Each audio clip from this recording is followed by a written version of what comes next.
So now guys अब बात कर रहे हैं क्वेश्चन नंबर 17 की। हम कंटिन्यूटी का टॉपिक तो कर ही रहे हैं। देखो यहाँ पर इन्होंने पूछा कि find the relationship between A and B so that this function is defined by, ये एक हमें फंक्शन की डेफिनेशन दे दी है मैथमेटिकल फॉर्म में, और कह रहे हैं कि कॉन्टिन्यूस है x इक्वल टू 3 पे। तो ए और बी के बीच का रिलेशन इन्होंने पूछा है। तो ऐसे सवाल आएंगे कि ये डिफरेंट टाइप है, इसका तरीका देख लो। तो हम लोग क्या करेंगे, सबसे पहले एलएचएल लेंगे, x approaching 3 from negative side, मतलब तीन को अगर नेगेटिव साइड से अप्रोच कर रहा है तो 3 से छोटा है, सीधी सी बात है।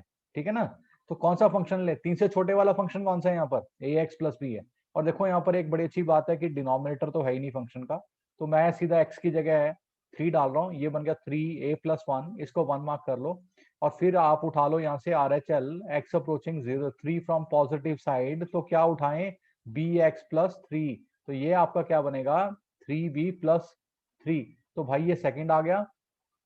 दोनों को इक्वेट करो, फर्स्ट एंड सेकंड, क्योंकि इन्होंने कहा है ना, क्या कहा इन्होंने कि फंक्शन कॉन्टिन्यूस है। तो फ्रॉम फर्स्ट एंड सेकंड आपके पास आएगा 3a+1 is equal to 3b+3। बना लो रिलेशन, क्या प्रॉब्लम है। तो 3a minus 3b is equal to 2। So a minus B is equal to 2/3। भाई यहाँ ऊपर वाला ये भी छोड़ोगे, यहाँ तक छोड़ोगे तब भी सही है, नीचे वाले तक पहुंचोगे तब भी सही है।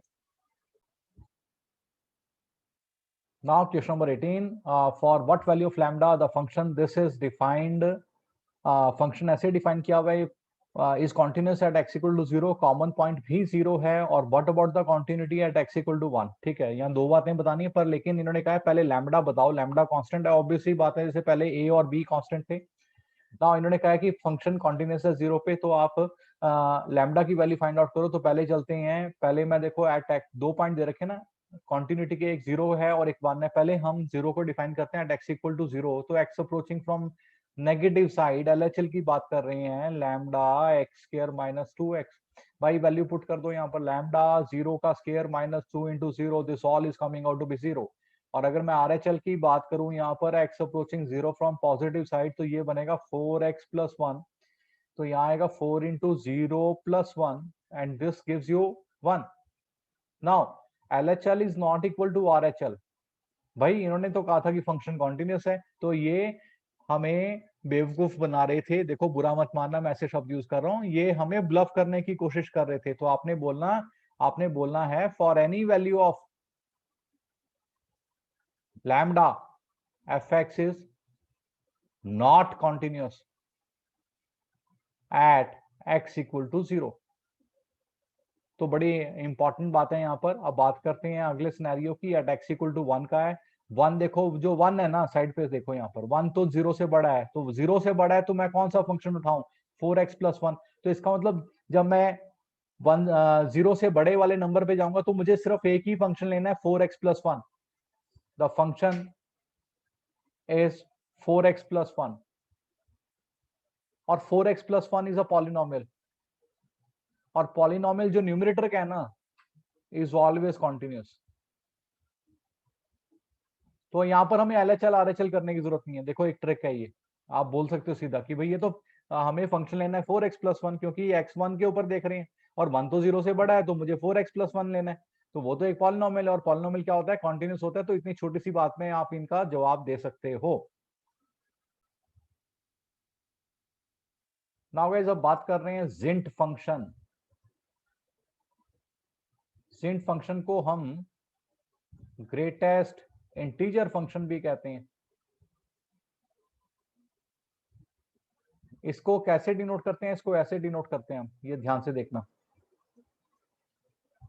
राइट। और इसका क्या मतलब होता है, इसका मतलब होता है कि जिस नंबर पे मैं इसको लगा रहा हूं वहां तक सबसे बड़ा इंटीजर कौन सा है। सपोज मैं 2 के ऊपर जेंट लगा रहा हूं, तो अगर मैं एक नंबर लाइन ड्रॉ करूं भाई, ये नंबर लाइन है मेरे पास में, और यहां मैं वैल्यू देख रहा हूं, ये तो है 0 हमारे पास में, ये होगा 1, और ये होगा 2, ये होगा 3। तो 2 का जेंट, 2 तक सबसे बड़ा इंटीजर तो 2 अपने आप ही है। ठीक है ना। अब बात करते हैं 2.1 की। भाई 2.1 यहाँ कहीं होगा, तो 2.1 लेफ्ट साइड से अगर आगे बढ़े तो यहां तक सबसे बड़ा इंटीजर फिर से 2 आ रहा है। भाई अगर 2.9 की बात करें, देखो ये राउंड ऑफ नहीं है, 2.9 यहाँ कहीं आएगा 3 के पास, लेकिन 3 के पास तक पहुंचते पहुंचते सबसे बड़ा इंटीजर कौन सा नजर आ रहा है, 2 नजर आ रहा है। ठीक है।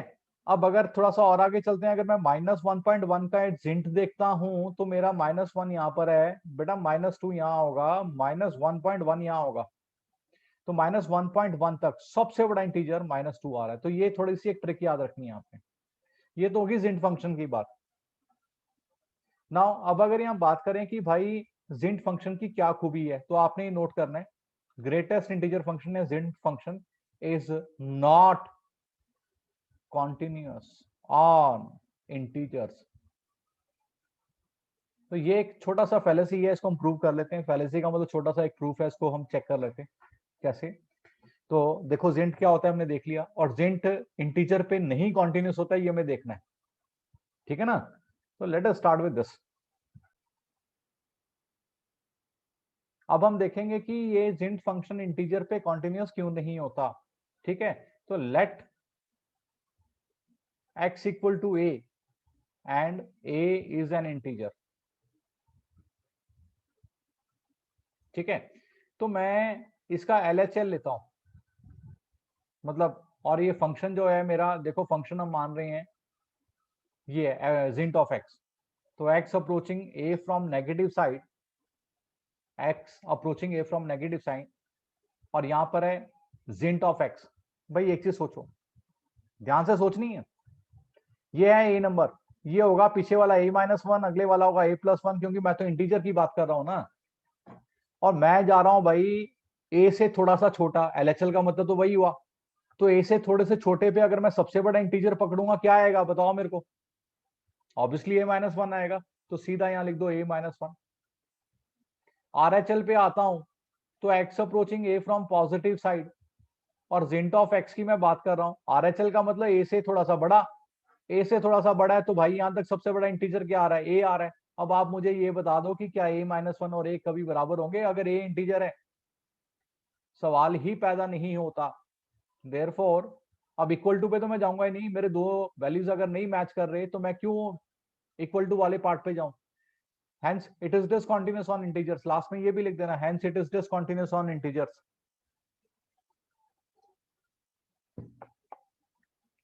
तो अब ध्यान से सुन लो, जहां कहीं जिंट फंक्शन नजर आएगा और इंटीजर पे अप्रोच कर रहे हैं, तो भाई वो डिसकंटीन्यूअस है। डायरेक्टली भी लिख सकते हो, एज वी नो दैट जिंट function is discontinuous until and unless वो बोलें कि प्रूव करके बताओ हमें। अब यहां दूसरी बात करते हैं।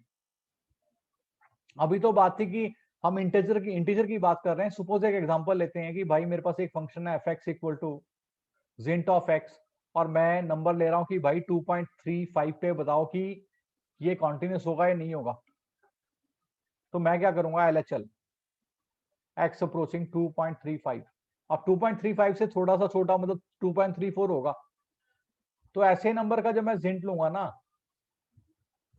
2.35 या 34 मान लो, तो ये क्या बनेगा? 2। RHL पे आ जाओ, x approaching 2.35 from positive side, ये नेगेटिव साइड था, इसका क्या बनेगा?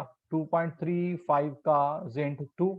भाई अगर मैं एट x इक्वल टू 2.35 पे डायरेक्टली आता हूं, ये तो जिंट क्या करी जा रहा है भाई? जिंट तो बार बार 2 दे रहा है। भाई हमें तो ये देखना था कि क्या तीनों फैक्टर बराबर आ रहे हैं, LHL, RHL और function at x equal to whatever the values given, तो आ रहे हैं बराबर, तो देयरफॉर ये तो कॉन्टिन्यूस हो गया। तो जिंट जो है वो इंटीजर पे कॉन्टिन्यूस नहीं होगा, लेकिन नॉन इंटीजर वैल्यू पे कॉन्टिन्यूस हो जाएगा। अब एक और बात यहां पर हम करते हैं, बड़ी इंटरेस्टिंग सी बात है, और देखो नोट करने वाली बात है कि जो फंक्शन है ना, इसमें अगर ये पॉलिनोमियल फंक्शन होगा, है ना, तो ये कॉन्टिन्यूस होगा on all the numbers. Polynomial denominator का नहीं होना चाहिए, न्यूमरेटर का पॉलिनोमियल होना चाहिए। वैसे तो हम डिनोमिनेटर वाले फंक्शन को पॉलिनोमियल बोलते ही नहीं। दूसरी बात, ये जो साइन एक्स है आपके, कॉस एक्स है, ये तो खैर हम पहले भी बात कर चुके हैं, ये भी कॉन्टिन्यूस होंगे। Tan X cot X, secant X cosecant X, ये लगातार कॉन्टिन्यूस नहीं होंगे। एक विद इन स्पेसिफाइड इंटरवल हो सकता है कॉन्टिन्यूस हो, लेकिन over the full range of real numbers ये कॉन्टिन्यूस नहीं होंगे। लेकिन जो बात यहाँ पर हमने देखनी है वो ये है कि देखो, बड़ी अच्छी बात है ये कि एक फंक्शन है एफ, एक फंक्शन है जी, एंड लिखा है कि भाई बोथ आर कॉन्टिन्यूस, दोनों ही कॉन्टिन्यूस हैं। तो ये नोट कर लो कि अगर एफ एक्स और जी एक्स दो फंक्शन है, यदि दोनों कॉन्टिन्यूस हैं तो भाई उनका सम वाला फंक्शन, उनका सब्सट्रैक्शन वाला फंक्शन, इनका मल्टीप्लिकेशन वाला फंक्शन, इनका डिवीजन वाला फंक्शन, डिवीजन चाहे एफ अपॉन जी है चाहे जी अपॉन एफ है, प्रोवाइडेड डिनोमिनेटर वाला फंक्शन जीरो नहीं बनना चाहिए, ये ध्यान रखना है बस। और फिर कॉम्पोजिट फंक्शन एफ ओ जी या जी ऑफ एफ ओ या एफ ऑफ एफ ओ या कोई भी इसका कॉम्पोजिट फंक्शन हो, ये सभी प्रकार के जो फंक्शन है ये सारे कॉन्टिन्यूस होंगे। ये हमारे पास में अगर आप इसके एनसीईआरटी में थ्योरीज पढ़ोगे वहां पर थ्योरम्स लिखी हुई हैं कि अगर एफ एक्स और जी एक्स दोनों कॉन्टिन्यूस है तो उनके जितने भी कॉम्बिनेशन आप बनाओगे सारे कॉन्टिन्यूस बनेंगे। अब इस बात पे हम देखते हैं एक एग्जांपल। देखो आपके पास लिखा है एक्स स्क्वायर एक फंक्शन, क्या ये कॉन्टिन्यूस होगा? मैं तो कह रहा हूं भाई कॉन्टिन्यूस होगा। क्यों होगा कॉन्टिन्यूस? पॉलिनोमियल है। क्या साइन एक्स ये कॉन्टिन्यूस है? ये तो है, ये कॉन्टिन्यूस, हमने तो उसका ग्राफ भी देख लिया था, राइट। अब ये बताओ कि क्या x square plus sine x continuous होगा? ऑब्वियसली होगा, कोई डाउट ही नहीं है। X square minus sine x continuous होगा? ऑब्वियसली होगा, कोई डाउट ही नहीं है। X square into sine x continuous होगा? हाँ जी भाई, हाँ जी बिल्कुल होगा। अब आप बोलोगे ये बात यहां क्यों बता रहे हो, तो सुन लो। ये लिखा है सवाल मेरे पास में, X square minus sine x plus 5 is continuous at pi, इसका क्या करें? आपके पास एक तरीका है, या तो भाई वो कन्वेंशनल तरीका एलएचएल आरएचएल लेते रहो, सॉल्व करते रहो, लेकिन अब थोड़ा सा हम कॉन्टिन्यूटी में आगे बढ़ चुके हैं। हमने बोलना है कि भाई X square, as we know that X square is continuous on all real numbers, sine X is continuous on all real numbers, ये प्रॉपर लिखना है, ऑन ऑल रियल नंबर्स। और 5 is constant value, therefore x square minus sin x plus 5 is also continuous on all real numbers. Therefore at x equal to pi the function जो भी हमें दे रखा है, क्या दे रखा है, x square minus sine x plus 5 is continuous, ये लिखना है। समझे मैंने क्या बोला? बताओ एक बार। So similarly if you talk here कि क्या sin x plus cos x continuous होगा? बिल्कुल होगा। sin x minus cos x ये भी कॉन्टिन्यूस होगा। फिर sin x into cos x ये भी कॉन्टिन्यूस होगा। भाई क्वेश्चन नंबर 22 पे जाते हैं, discuss the continuity of cosine cosecant secant cotangent function. तो भाई कोसाइन तो कॉन्टिन्यूस है, हमने देख लिया था। Cosecant function, secant function, cotangent function, इनके अगर आप ग्राफ बना के बता दोगे तो वो भी चलेगा कि हाँ भाई ये इनके ग्राफ डिसकॉन्टिन्यूस बन रहे हैं, इसलिए ये कॉन्टिन्यूस नहीं हो सकते। It's very simple. Now guys question number 23 की बात कर रहा हूं मैं। यहाँ लिखा है फंक्शन इस तरीके से डिफाइंड है, जीरो कॉमन पॉइंट है, कहते find all the point of discontinuity. ठीक है, तो यहाँ क्या करेंगे, आपने लिखना है case 1 that is LHL, x approaching zero from negative side, यहाँ आएगा साइन एक्स बाय एक्स।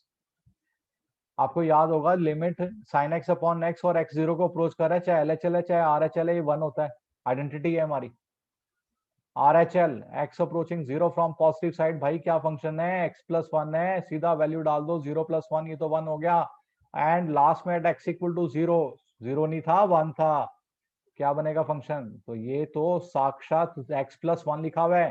देखो जिसमें इक्वालिटी है ना वही इक्वल टू में रखना है। तो क्या है, तीनों बराबर आ रहे हैं? ऑब्वियसली आ रहे हैं। फिर नीचे वही स्टेटमेंट लिख दो, LHL RHL और function at X equal to zero बराबर है, तो भाई ये कॉन्टिन्यूस होगा। भाई ये जीरो है, इसको करेक्ट कर लेना, दिस इज जीरो।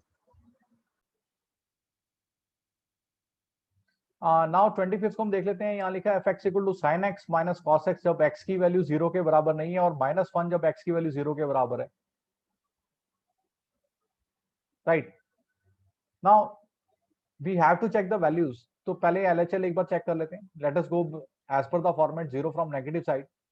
देखो इन्होंने कहा है कि X not equal to zero, तो एलएचएल भी मेरा नॉट इक्वल टू जीरो पे आएगा, आरएचएल भी नॉट इक्वल टू जीरो पे आएगा।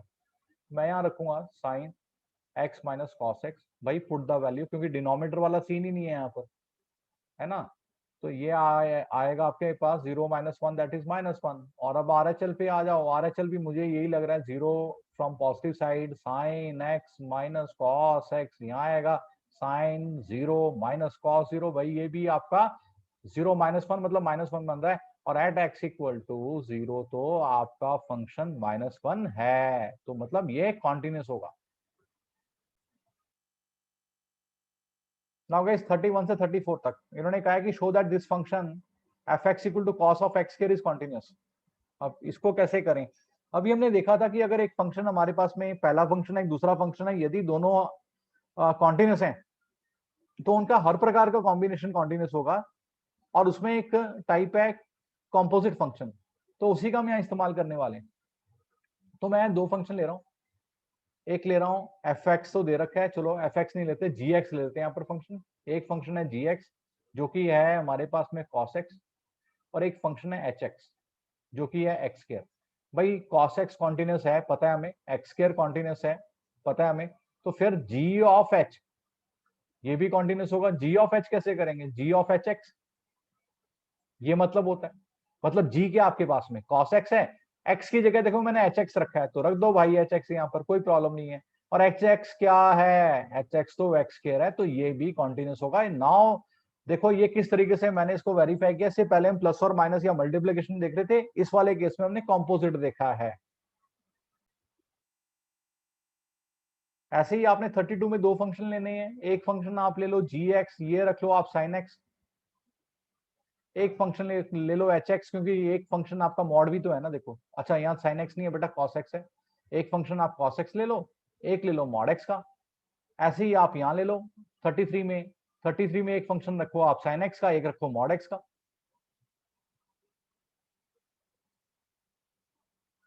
राइट।